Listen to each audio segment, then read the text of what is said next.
Bonjour à tous. Aujourd'hui, la réponse à une question que nous nous sommes tous un jour posée, à savoir celle de la différence entre un acompte et des arts.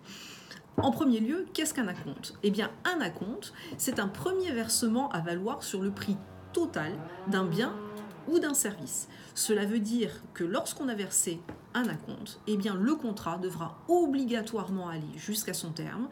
Le consommateur ne pourra pas renoncer à l'exécution de ce contrat, de même que le professionnel ne pourra pas non plus renoncer à l'exécution du contrat. Cela veut dire que si une des deux parties renonce à l'exécution du contrat qui a été définitivement formé, il devra obligatoirement dédommager intérêts à l'autre partie. L'acompte sera perdu, mais de surcroît, des dommages et intérêts complémentaires pourront être demandés par l'une ou l'autre des parties.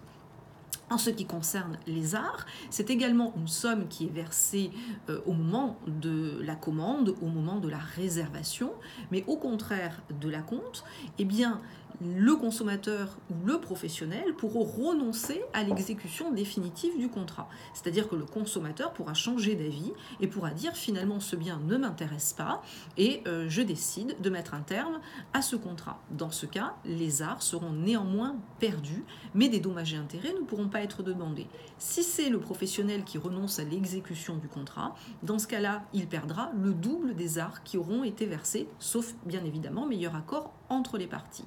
Donc on voit que les conséquences juridiques sont bien différentes. Alors comment se souvenir des conséquences du versement d'un acompte et du versement d'art? Eh bien très simple, vous allez le retenir maintenant définitivement. Lorsqu'on verse un acompte, on doit obligatoirement continuer. En revanche, lorsqu'on verse des arts, on peut renoncer. Donc c'est très simple à retenir. Maintenant, pour être certain, lorsque vous versez une somme à la réservation d'une commande ou d'un service, comment s'en souvenir, comment être certain de ce que l'on verse? Eh bien, le contrat qui va être signé doit obligatoirement vous être remis en double exemplaire. Regardez bien ce que stipule ce contrat. Y a-t-il une clause qui va donner la définition de la somme que vous avez versée au titre de la réservation? Si rien n'est indiqué dans le contrat, ce sera obligatoirement des arts et vous pourrez donc renoncer à l'exécution du contrat. Un petit conseil, ne versez jamais une somme supérieure à 10% du montant total du bien ou du service au moment de la réservation.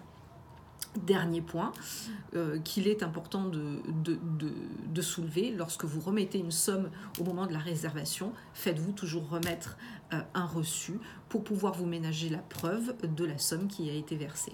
Je vous remercie et à bientôt. Bye bye.